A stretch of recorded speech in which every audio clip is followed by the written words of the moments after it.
पर जब सरकार बहरी गूंगी हो जाए, प्रशासन बहरा गूंगा हो जाए, तो कानून हाथ में लेना पड़ता है उनको जगाने के लिए।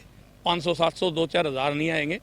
यहाँ हम सिस्टम से ही बात करेंगे। फिर सिस्टम से बात करनी है तो सिस्टम से ही बात करेंगे ना। इसको धमकी समझ ले, चेतावनी समझ ले, या फिर यहाँ जो अव्यवस्था होगी सरसे जिले के अंदर उसको समझ ले।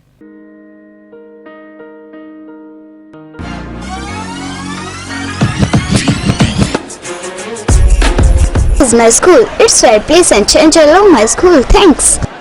This is our computer lab. We charge computer from third standard itself.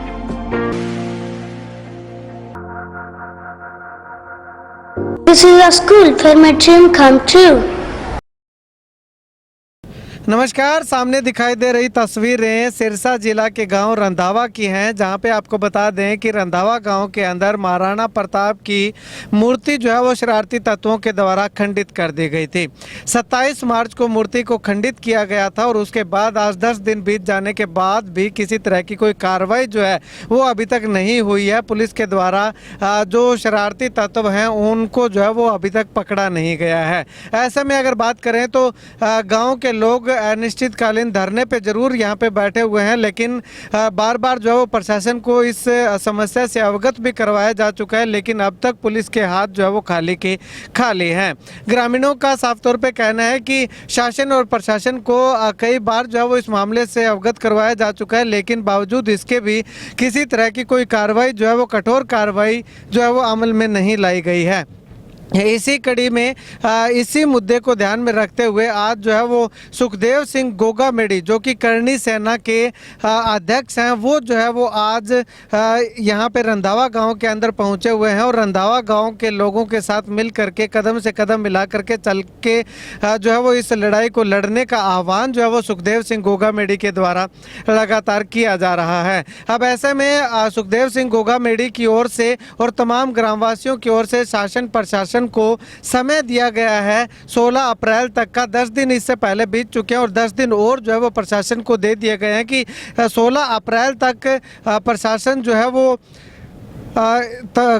जो अपराधी हैं उनको जो है वो पकड़े, और अगर अपराधियों को नहीं पकड़ा जाता है तो 17 अप्रैल को जो है वो जिस भी तरह से प्रदर्शन किया जाना है या फिर और कोई बड़ा कदम उठाया जाना है तो वो कदम जो है वो करनी सेना के साथ मिल करके तमाम रंधावा गांव के लोग जो है वो मिल करके करेंगे, जिसका जिम्मेवार जो है वो केवल और केवल शासन प्रशासन को बताया गया है। अब ऐसे में सुखदेव सिंह गोगामेडी इस पूरे विषय को लेकर के क्या कुछ कहते हैं, जानिए। प्रशासन की ये मंशा लगती है कि शासन प्रशासन आज बगैर रोए माँ भी बच्चे को दूध नहीं पिलाती। तो प्रशासन शासन तो जब चुनाव होता है तब आते हैं, 5 साल जनता को ही उनका प्रयास करना पड़ता है। और आज ये आप देख रहे हो हज़ारों की तादाद में यहाँ लोग पहुँचे हैं। ये संदेश दे रहे हैं सरकार को कि एक तरफ आप हिंदुत्व की बात करते हो, हिंदुस्तान की बात करते हो, तो वीर शिरोमणि महाराणा प्रताप वो महान योद्धा था जो सभी को साथ लेकर के और ये लड़ाइयाँ लड़ी। आज महाराणा प्रताप जी नहीं लड़ते तो ये हिंदुस्तान नाम नहीं होता इस देश का।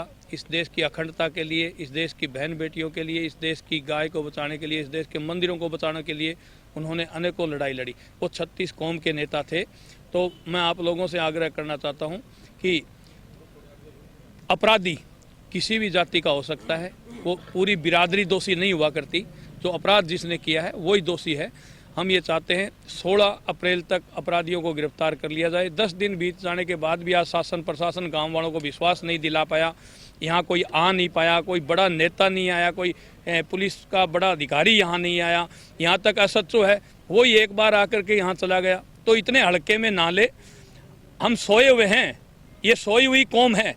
पर जब से करनी सेना इस देश के अंदर बनी है तब से इस कौम को जगाने का काम कर रही है और ये अब यहाँ भी हरियाणा में भी जाग चुकी है। 16 अप्रैल तक अगर इन असामाजिक तत्वों को अगर गिरफ्तार नहीं किया जाता है तो 17 तारीख को हम सरसा में डीसी ऑफिस पर प्रदर्शन करेंगे और 2-2 हाथ करेंगे शासन प्रशासन से। फिर ये मत कहना कि करनी सेना वाले तो गुंडे हैं, करनी सेना वाले तो ये हैं। हम चला करके किसी से नहीं करते, पर आज हमारे महापुरुष हैं वही सुरक्षित नहीं है, जिनके चौक चबूतरे बने हुए हैं वही सुरक्षित नहीं है। तो फिर क्या फ़ायदा है? क्या हम खाना जीने के लिए खाते हैं या खाने के लिए जीते हैं? इस बात पर चिंतन और मंथन करने की जरूरत है। अभी मैंने कहा पूरी बिरादरी गलत नहीं होती, बिरादरी के अंदर एक असामाजिक तत्व गलत हो सकता है, शासन प्रशासन उसको गिरफ्तार करे। हमने सभी भाइयों को, सभी ग्रामवासियों को, यहाँ की कोर कमेटी बनाई है, उनको भी कहा है। आज वो ज्ञापन भी देने के लिए जाएंगे, डीसी साहब से और एसपी साहब से मिलेंगे। एसपी साहब नए नए आए, उनको अवगत कराएंगे। इसके अलावा हम ये चाहते हैं कि ये भाईचारा है वो कायम रहे। ये पूरा गांव है, ये पहले भी भाईचारा से रहा है, आगे भी भाईचारा बना करके रखे। देखो, धमकी समझ ले, चेतावनी समझ ले, कुछ भी समझ ले, उनको टाइम 10 दिन बीत गए। पहले एसपी साहब को ज्ञापन दे के 10 दिन तो ये बीत गए और 6-7 दिन हम और दे रहे हैं उनको, फिर भी वो नहीं पकड़ पाएंगे। तो इसको धमकी समझ ले, चेतावनी समझ ले, या फिर यहाँ जो अव्यवस्था होगी सरसे जिले के अंदर उसको समझ ले। किस तरह की अव्यवस्था हो सकती है? कानून हाथ में लेने के बाद भी आप कह रहे थे कि कानून मजबूरन हाथ में लेना पड़ेगा। किस तरह का कानून हाथ में लिया जा सकता है? भाई, हम तो शासन प्रशासन में विश्वास रखने वाले लोग हैं, हम तो सरकारों में विश्वास रखने वाले लोग हैं। पर जब सरकार बहरी गूंगी हो जाए, प्रशासन बहरा गूंगा हो जाए, तो कानून हाथ में लेना पड़ता है उनको जगाने के लिए, उनको सुनाने के लिए कि यहाँ ये लाखों लोग आए हैं, ये आपको जगाने के लिए आए हैं, आपको सुनाने के लिए आए हैं। और थोड़े दिन बाद में चुनाव भी है, चमत्कार को नमस्कार है, सरकार को पलटी मारते देर नहीं लगवाएंगे, इस बात को ध्यान रखें। अभी 17 तारीख का एक ही दिन का आपका कार्यक्रम रहेगा या वो कंटिन्यू चलेगा, क्या रहेगा? भाई, वो तो वहाँ मौके की नजाकत को देखेंगे, वहाँ पड़ाव भी डाल दें अनिश्चित काल के लिए।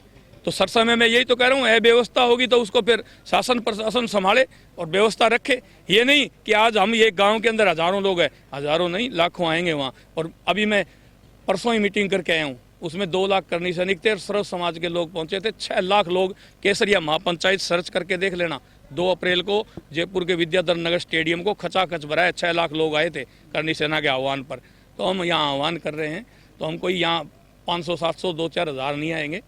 यहाँ हम सिस्टम से ही बात करेंगे। फिर सिस्टम से बात करनी है तो सिस्टम से ही बात करेंगे ना। जब इतने दिनों से ये गांव के बुजुर्ग लोग, नौजवान साथी यहाँ बैठे हैं भूखे प्यासे धरने पर, क्या उनकी आंख नहीं खुल रही? यहाँ के नेताओं की आंख नहीं खुल रही? उनको आकर के यहाँ आश्वासन नहीं देना चाहिए? इन लोगों का ढांढस नहीं बंधवाना चाहिए? इन लोगों का साथ सहयोग नहीं देना चाहिए?